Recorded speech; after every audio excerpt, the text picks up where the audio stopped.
Okay, welcome to the Learning Lunch, and this Learning Lunch is called the Crypto Code. And this session isn't about hype, it's not about jargon, it's about trying to get a better understanding of what cryptocurrency is, why it's so important, and how it's going to impact our businesses. Because whether you run an accountancy practice or a firm of financial advisors, or really any business, cryptocurrency is going to have a huge impact on that business. Whether you're managing clients who own cryptocurrency, whether they're thinking about investing in cryptocurrency, whether they're using the profits from cryptocurrency to purchase other things, it is going to have a huge impact on how we run those businesses. So over the next sort of half an hour or so, I want to show you why this shift is really matters, why there could potentially be an incredible opportunity here, how to participate in it, how to participate safely in it, and why the next decade might offer the greatest wealth building opportunity that we've seen for quite some time. And this isn't just about Bitcoin or tech, it's about being equipped for what's coming down the pipeline, regardless of which business that you run. So, and before I start, it's probably worth me saying I am not proclaiming to be any expert on the field of cryptocurrency. In fact, I would consider myself a fairly late adopter in this sector. But what I have benefited from recently is seeking the advice of, listening to, and being at conferences with some of the world's experts on this topic. And so, really, that's where what I'm going to talk about today is drawn from. It's not from my own experience. I've probably been investing in cryptocurrency now seriously for a little over a year. So that is definitely not long enough. But the people I'm drawing this from are a number of people, some of which were speaking at the Abundance 360 conference I was at in March this year in Los Angeles. So bottom right of this picture is Lynn Alden. She's an author and speaker and it's like a really well-renowned expert and panelist and authority on anything to do with cryptocurrency and global economic trends. Top right is Raoul Pal. He was the person that Stephen Bartlett went to when he wanted to interview somebody on cryptocurrency for Diary of a CEO. He's a British-born investor, macroeconomic strategist, bond trader at Goldman Sachs, managed a global macro fund, and that was one of Europe's most successful hedge funds. And in 2005, he founded the Global Macro Investor, which is a research service providing in-depth analysis for elite investors.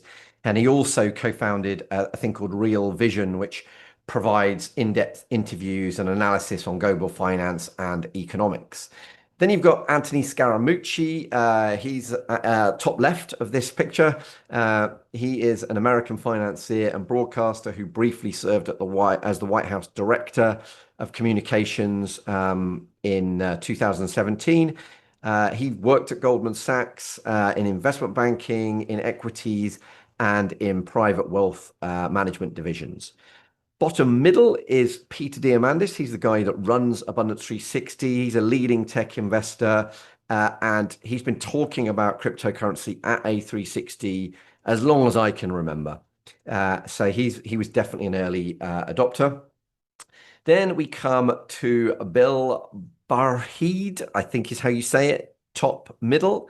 He's a seasoned entrepreneur and technologist renowned for his pioneering work in the internet and mobile telephonies, and he is the founder and CEO of Abra, which is a global investment platform that allows users to trade, store, and invest in a wide range of cryptocurrencies and traditional assets.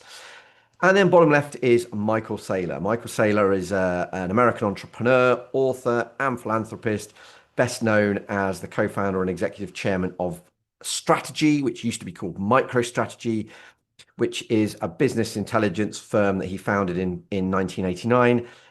When I saw him speak in 2024, he held $250 million of Bitcoin. So he had some serious conviction. So this is not my wisdom that I'm drawing on. This is the wisdom of those six people and other sources that I've picked up along the way. Um, and so why is there a need for cryptocurrency? Well, really, I think for decades, we've trusted that if we worked hard, saved money, bought a house, we'd be financially secure. But today's reality tells probably a different story. Wages have stagnated since 80s, 90s. It feels like wages haven't really accelerated faster than inflation. Um, but certainly the cost of housing, education, and living has soared over that time. The middle class is shrinking, and traditional savings vehicles like cash in the bank are being eroded by inflation and low returns. And so the system feels starting to feel like it's rigged because in many ways it is. As Raoul Powell put it, the moment you put your money into the bank, your future self is getting poorer by 11% a year. Now, that's his numbers, not mine. But if you understand this, then you can start to look for some alternative options. And so, therefore, what is cryptocurrency? Well, cryptocurrency is just a digital form of money built on something called the blockchain technology. So, at its core, it's a decentralized ledger, which I know is a mouthful and difficult to get your head around. But it's essentially a way to record who owns what without needing a central authority like a bank. The first and most famous cryptocurrency is Bitcoin, which was created in 2009 as a response to the global financial crisis. But there are now thousands of others, each serving different purposes. So, for example, Ethereum, which is probably the number two cryptocurrency, that enables programmable smart contracts because you can program stuff into each one. Solana is another one that enables ultra-fast, low-cost transactions. And really, the advantage of cryptocurrency is it's borderless, it operates 24/7, and it's built on a resistance to censorship or manipulation. So it represents a new kind of trust in the digital age, which is math over middlemen. And Raoul Powell says that cryptocurrency is the financial layer the internet was missing. And so that's really, and I suppose that the bit that I was struggling with for a long time was how does the blockchain keep a ledger which can't be manipulated? And essentially, it's because literally thousands and thousands of computers are all reconciling this same information. So it's security of many, many numbers all agreeing something, as opposed to having one bank, which equally could be manipulated. Um, so yeah, crypto was pretty much born out of the 2008 financial crisis when the banks and the governments were in a very dark place. People realized the system could be manipulated and that their assets weren't as secure as they'd previously thought. And Bitcoin offered a radical alternative, which was money that isn't controlled by anybody else. And over time, this has evolved into a broader movement towards decentralization. The idea that we can build systems like finance, identity, even businesses that operate without a central authority. And so essentially, technology creates new money systems when old ones break. And blockchain and crypto represent the new evolutionary step in how humans exchange value, replacing trust in institutions with trust in code instead. The Bitcoin creator was a guy called Satoshi Nakamoto, and he was quoted as saying the root problem with conventional currency is all the trust that's required. And that is the problem. And that's kind of what we're going to come back to. Whereas crypto closes the gap between the transaction and settlement speed. So it kind of, if you've got the trust in it, it can speed up everything because there is no middleman. So what's been going on behind the scenes? Well, there's this macro shift where wages have stagnated, costs have been rising, and today's 30-year-olds really are significantly worse off than those in 1983. So home ownership is down from 50% to 32%. Fewer people are marrying, fewer people are having children, and many are working multiple jobs to keep up. The social contract, i.e., that hard work would lead to prosperity, feels like it's probably broken. And with inflation, university debt, and outdated financial system, are pushing a generation into difficult times. But understanding this shift isn't about doom; it's about adapting. Um, and so, again, quoting Raoul Pal, he believes that this is the first generation that won't be as rich as their parents, but there is an opportunity to change this. Um, so traditional assets have struggled. So assets, certainly cash has been a struggling asset because of inflation. Bonds, similar. Real estate, similar.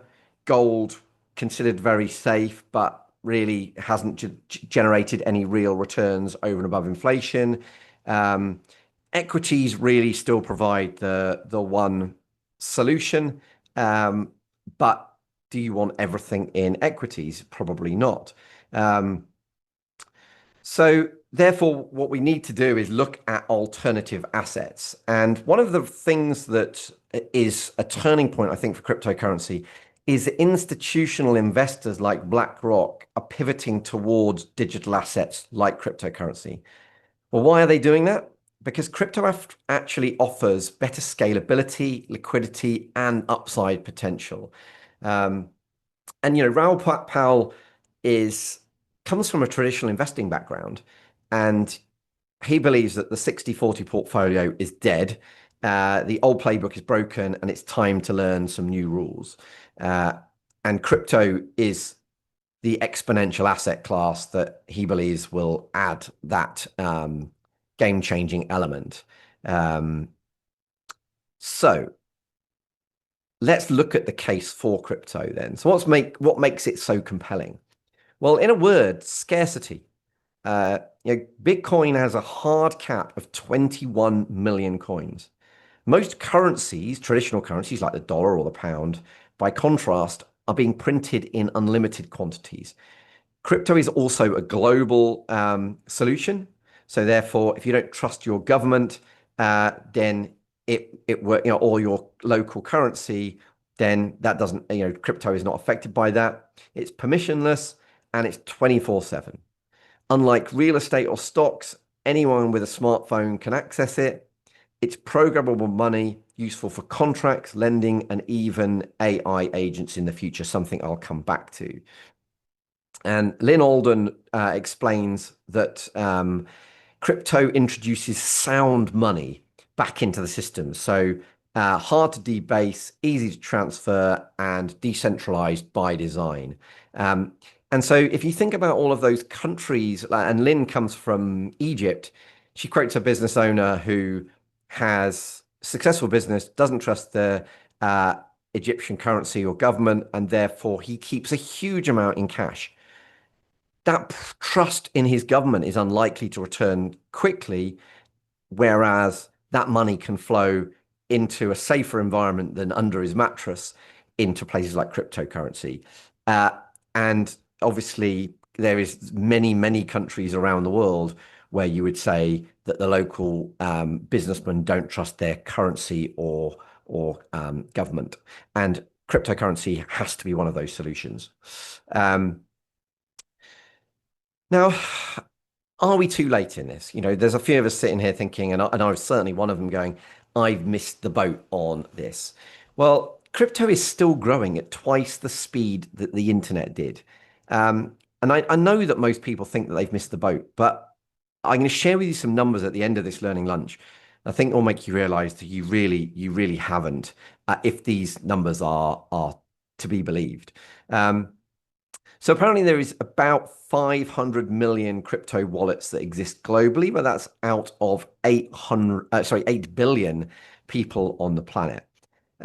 So we are actually still very early. And major institutions, sovereign wealth funds and tech giants are only just beginning to enter this space, which means there is a huge amount of money that can flow into this area. Tokenization of assets integration with AI and regulatory clarity will open up the floodgates. And if the internet built a new information layer, crypto is building a new financial layer on top of that. So potentially, if we think back to the internet transition, we're currently in about 1997 of the crypto timeline. Uh, so there is still so much more scope to go here. There's so much more growth that you could see. Um, but why is that growth likely to come? What are the tailwinds that are driving the next boom in cryptocurrency? Well, I think the key message that I got from the different speakers that we had at A360 this year was that I think there's four key tailwinds driving this growth. The first is institutional adoption. So BlackRock, Fidelity, and others are launching ETFs, digital asset platforms. They're putting investor money into these areas, and therefore a lot of money is going to flow at these cryptocurrencies. And if there's a limited supply, then that immediately will, increase the demand. That'll increase the value, the price. The second is regulatory clarity. A couple of things here. One, the Joe Biden administration was very much anti-cryptocurrency, whereas the Donald Trump administration is much more pro it. So coming from the US, which we all know leads the global economy, there is a lot more regulatory stability around this now. And so therefore more and more businesses and individuals will embrace it. But there's also the introduction of stable coins, which create certainly make holding crypto much safer than previously and much less volatile. One of the amazing opportunities and tailwinds, though, I think that's really interesting is this convergence with AI. So we all know that AI is going crazy and more companies and people are adopting AI. And we're about to start the dawn of agentic AI, where AI is actually going off and doing those things for us. So we're also therefore on the brink of having companies which are entirely run by AI. And AI is not going to be able to set up its own bank account. And therefore, what's it going to want to trade in? Well, clearly it's going to be cryptocurrency, isn't it? It's going to be the back end finance of any autonomous agent. And so therefore, with a rise in AI, we have a huge potential for rise in cryptocurrency. Uh, and then finally, there is the tokenization of global assets, of real world assets like real estate, stocks, collectibles. They're all being fractionalized into tokens, and each of these trends, and that therefore drives up the use of them. And then, of course, you've got this. This other tailwind that I've just talked about in terms of people wanting to get money into safer environments where they don't trust their local government or currency. So that whether that's Egypt, Nigeria, or anywhere else that's troubled, there is going to be a flow of money in from those sources. So each of these trends could drive trillions of dollars into the crypto economy. And if you combine them all, the opportunity becomes unbelievable. Raoul Powell has quoted some numbers that are we're going from $3 trillion to around $100 trillion in cryptocurrency in the coming years. Now, that is a huge, huge increase and therefore a huge, huge opportunity where price is driven up through scarcity. So is it too late? Well, absolutely not. Yes, some people have got rich really early on this and they've made a huge amount of money on it. But we're nowhere near saturation. So if we think that we're in kind of like the 1997 of the internet, early adopters have made significant gains, but the real scale comes when it hits the mainstream. Prices are still volatile, but the opportunity remains massive. And if Bitcoin reaches $1 million by 2030, which is what Raoul Pal has predicted, then there is huge upside. They're literally, and I'll come on to what that looks like towards the end of this learning lunch. But the key is starting smart, starting soon, and not getting paralyzed by perfection. That is exactly what I've learned since dabbling. Is I've put a little bit into a few different ones, got an understanding of how it works, put more into a single one. I'll come on to what that was shortly. Then I've put more into some of the others, and then I've gradually, once I've kind of felt safe with what I'm doing, increased my holding, and that's really how we should do it sensibly. It's really about starting simply and safely. Um, and actually, it's what I've realized is it's way simpler than I originally thought. So actually, at the moment, I am not holding a my own Bitcoin in a wallet. To start off with, I already had a Revolut account that I was using just for finance abroad to get better exchange rates. And in Revolut, you can buy an ETF that tracks the price of Bitcoin. Now, am I benefiting from the immunity of government regulation or anything like that? No, I'm not. I'm still holding a traditional asset that's tracking the price of it. Am I, as a UK citizen, concerned by that? Not massively. So Revolut at the moment is a really easy way for me to access it. I can get different cryptocurrencies that I want. Am I paying a small fee for the privilege of doing that because I'm using Revolut? Yes, I am. Again, it's a relatively small amount of money. I'm not worried about that. But I think what it has done is it's given me the confidence to then take the next step, which I think is imminent, which is then to set up my own wallet and using a trusted exchange like Coinbase, Kraken, or Gemini. So you can either way, whether you start on a Revolut or you start in one of those trusted exchanges.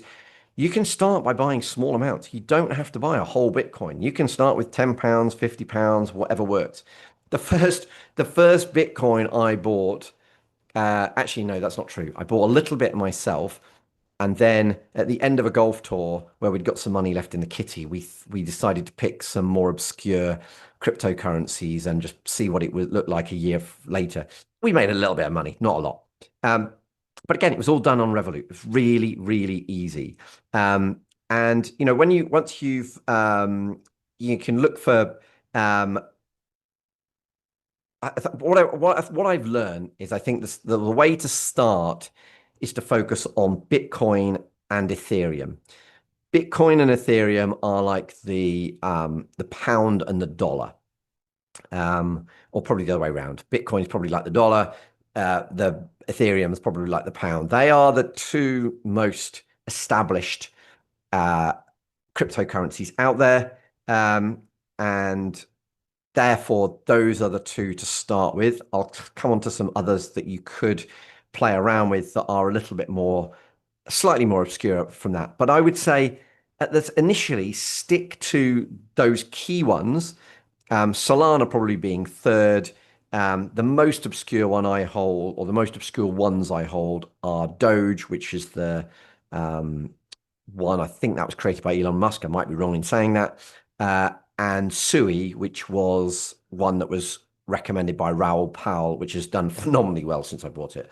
Um, but I think the key is to stick to what you understand. So start slow, never invest money that you can't afford to lose, and avoid leverage or obscure tokens. So just start small, do your research, stay humble, and learn by dabbling. And I think one way you can think about this is the £100 strategy. So just literally start with £100. Start.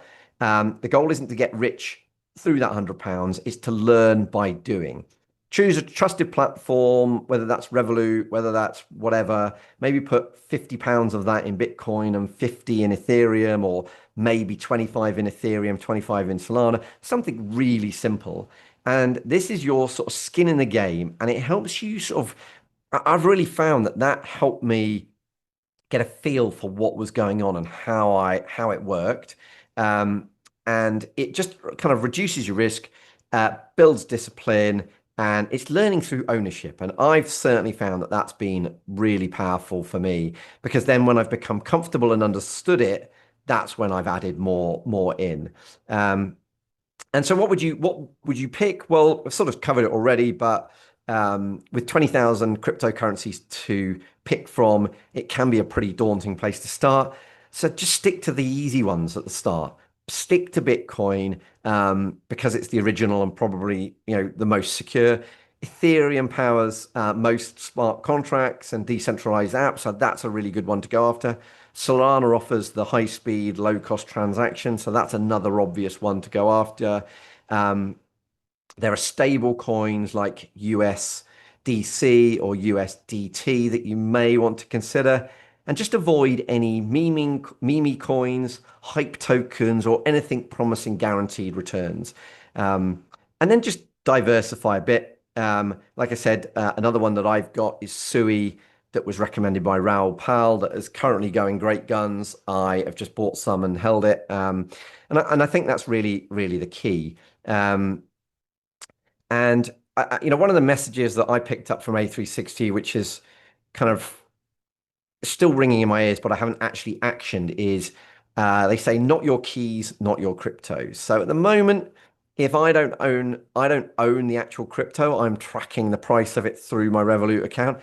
I am not immune to the government stealing all my money or whatever. Now, however much risk you think that is, I suspect it's not great in this country. But you've got to decide whether you want to do that or not. At some point, I will shift these assets across to my own wallet so that I own the keys, and therefore I have complete custody of that. And you can have there's different wallets. I'm not an expert in how to do this bit yet, and I haven't dabbled with it yet myself. So I'm going to sort of steer clear of it, other than just say, look, the principle is better to hold it in a wallet rather than uh, rather than owning tracking it. Um, and one of the platforms I probably would look at for doing that is Abra, just because Bill Barheed spoke at A360, and I know Peter wouldn't put him on his stage if he didn't have huge amounts of trust in what that they were doing there. Um, and I think one thing you need to bear in mind and be really kind of super aware of is that crypto is very volatile. Prices can drop by 50% in a week, and they can also double the next week. That's not a bug, it's a feature of exponential assets. Smart investors manage emotion with mindset. So you just got to think long term. You've got to avoid kind of the fear of missing out and kind of worried about the fact that it's crashed horribly. You just got to focus on the long-term trends, not the headlines. Diversify, allocate sensibly. I mean, I don't know. I think I've probably got about 3% of my total wealth in cryptocurrency.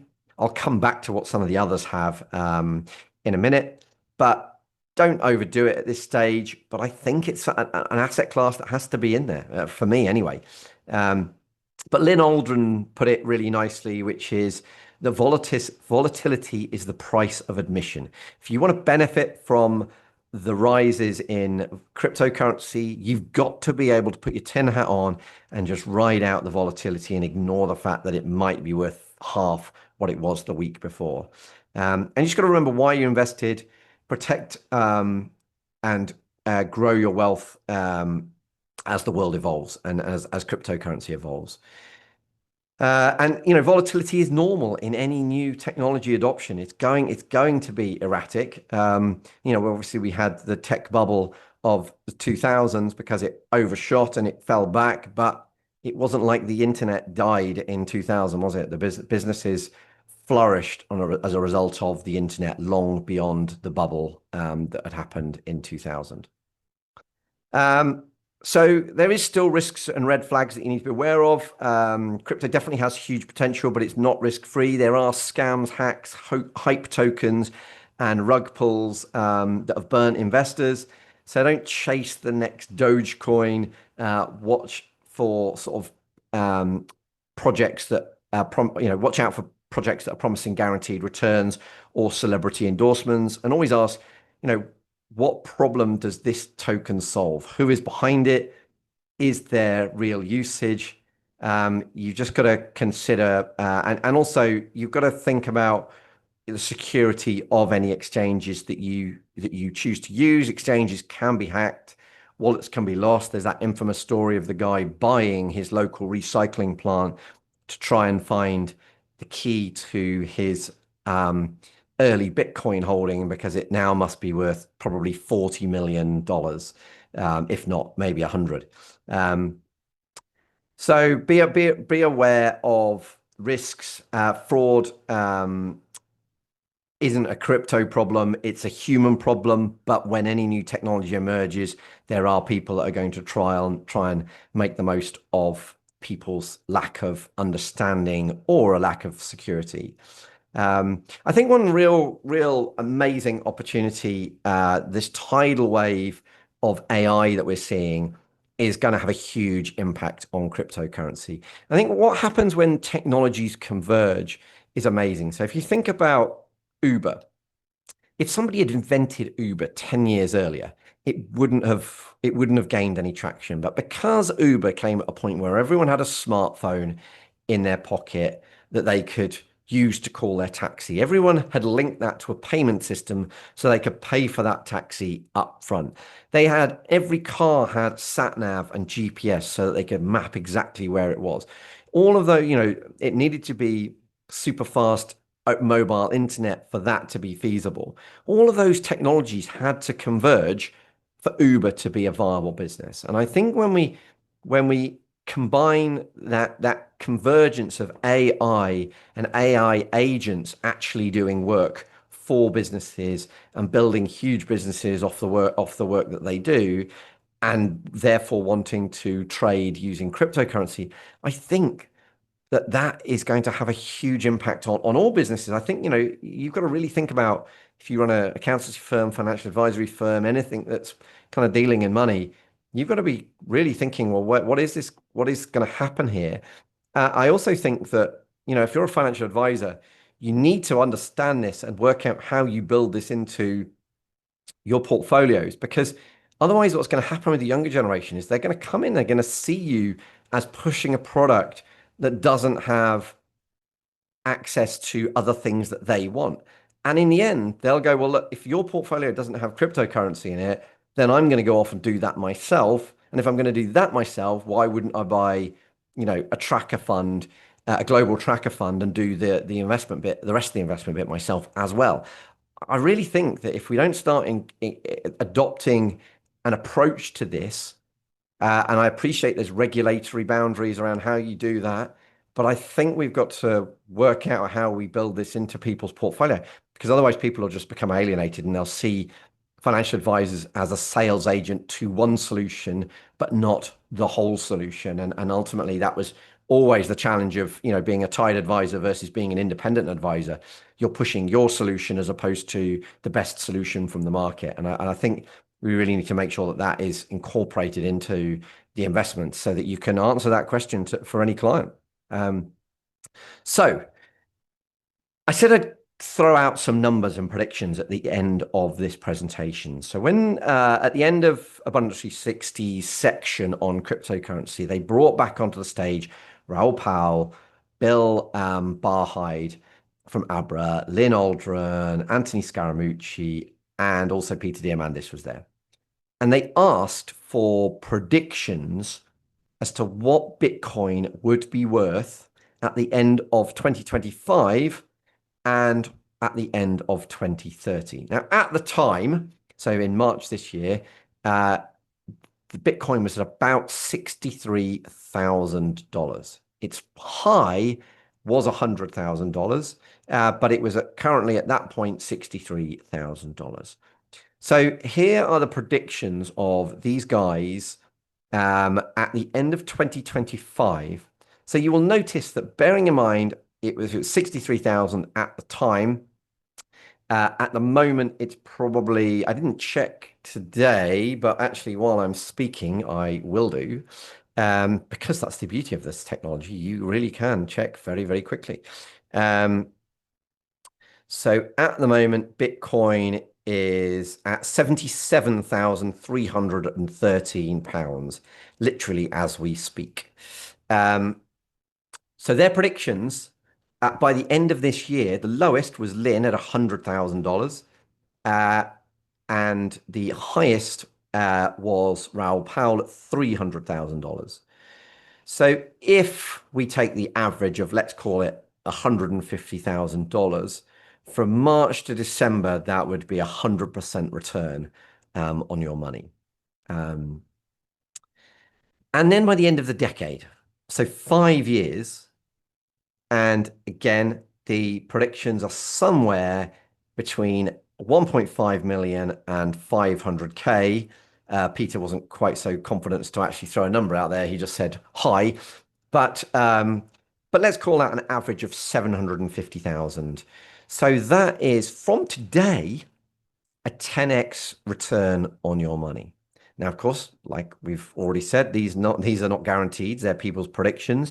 You'd argue that some of them have a stake in, a gain from these happening, but equally, many of them are doing this purely based on their own, their own belief. They don't have a huge amount to gain from that, other than where they've invested their own money.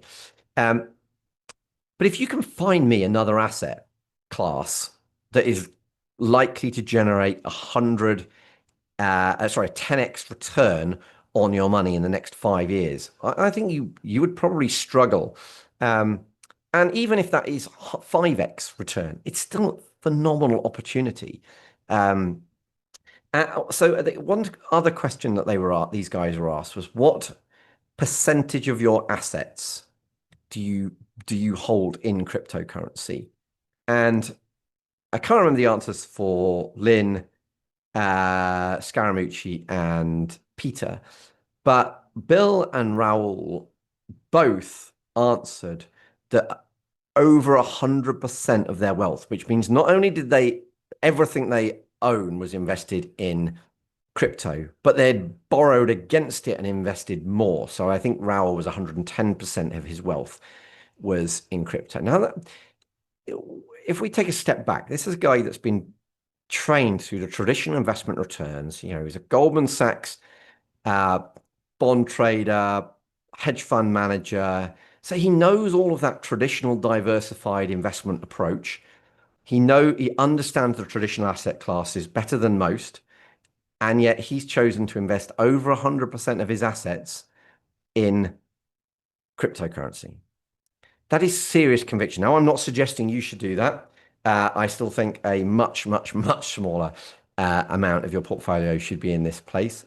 But I do think it's worth considering some. And I also think for your clients, you've got to be talking about this to them so that they know you're aware of it. So that to me is why owning some cryptocurrency yourself makes a huge amount of sense. And yeah, you just don't go overboard and risk everything like potentially Raoul Powell is doing. Maybe he's got some hedges against that. I've no idea, but that is serious conviction. So let's close this off. I definitely think there's a huge window of opportunity here. We are on the brink of a financial and technological revolution. And like the internet in the 1990s, crypto is still misunderstood, but it feels like an inevitable movement. Central banks are debasing currencies, institutions are entering the world of cryptocurrency. AI is integrating cryptocurrency into agentic work. Wealth will be transferred to those who see the shift early and act. Wealth will be transferred into cryptocurrency from those that didn't trust their government or their own currency. I don't pretend to be an expert in this, but I've learned a huge amount by playing around with it. To be honest, actually, the one person I haven't mentioned is Michael Saylor. And I mentioned him right at the start, but I haven't referred back to him. So when I saw him speak in March 2024, so a year ago, he had got $250 million of strategy, which was at the time known as MicroStrategy, invested in Bitcoin. And it was that conviction that made me buy my first reasonable holding of Bitcoin. But also, as an aside, my understanding is if you wanted to get, let's say decided you wanted to put some of your own pension money into crypto, the best way you can do that is by, and really probably the only way you can do that is by buying shares in his company's strategy, um, as opposed because that way, yes, you haven't got cryptocurrency, but you know that you've got the returns are going to be directly proportionate to Bitcoin, given that I think a third of that company's wealth is in crypto, or at least it was at the time. So that to me is just something to consider as a way of getting at it if you needed to invest money that was in a pension as opposed to money that you have in cash. But ultimately, just like I said, start simple, start small, dabble, play around with it, learn from what you do with that. Um, and just, go into Bitcoin first, maybe get a bit of Ethereum and maybe one other like Solana or Sui or something like that. And as you learn and understand, you'll have the confidence to do more, I'm sure, and to benefit from what has the potential to be a huge opportunity. So what would your next steps be? Well, knowledge without action is pointless. So if you don't take any action as a result of this learning lunch, then it's been a waste of your time. So set up a crypto account of one form or another, whether it's on Revolut, whether it's a wallet, whatever it is, just start. Invest a small amount of money to just play around with it, 50, £100, money that you could afford to lose, and just learn hands-on. And start learning. And I think if you want to learn about this stuff, the first place I'd send you to is Diary of a CEO episode with Raoul Powell. I think that was a brilliant eye-opening interview for me. And just kind of learn from different sources. I'll come on to some other opportunities to learn in a minute. Follow the bigger picture. Watch the AI, watch the regulation, watch the adoption trends, join some of the conversations, ask questions, stay plugged in. I don't think crypto is about getting rich quick, but it is about understanding the new economy and securing your place in it. So start small, stay humble, and take one step forward today. If you do want to expand your learning journey, then the best places, and I haven't read all of these books by any means, but Lynn Aldrin's book, Broken Money, is apparently fantastic on this. The Network State is an amazing book to read and understand. The Everything Bubble and the Bitcoin Standard, I haven't read those two, but those are books that are apparently some of the best in this space. And then check out Raoul Pal's online channel, Real Vision, for what he thinks is happening in that space at the moment. So with that, I would urge you to take some action, do something this week that will take you a step closer to understanding the crypto code and how it is going to impact your wealth and the wealth of your clients and your own business. And that's it. Well, that's the learning lunch. It's your turn. You've got to go off and do something with this information. So just think like, what's the one thing I must do in the next week to move this forward? What's the one thing? Is it to set up an account if you already have an account? Is it to buy a cryptocurrency if you already have some crypto? Is it to up one of the holdings in that? Is it to buy a book? Is it to watch some Real Vision? What's one thing that you could do that would take you a step closer to embracing the crypto code?